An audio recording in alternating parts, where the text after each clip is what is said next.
Это самое вкусное, что я ел этим летом. Плов на костре на свежем воздухе, и я расскажу, как его приготовить легко.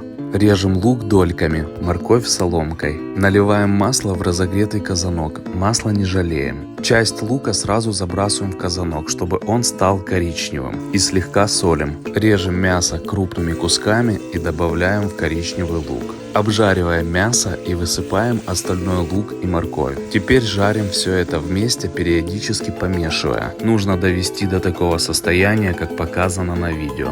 Теперь добавляем приправы для плова и соль. Насыпаем рис и медленно заливаем холодную воду, чтобы покрыло рис на 2 пальца. И все это тушим закрытой крышкой на слабом огне. Когда вода выкипела, добавляем зелень. Перед подачей все тщательно перемешиваем. Этот прекрасный аромат ты не спутаешь ни с чем.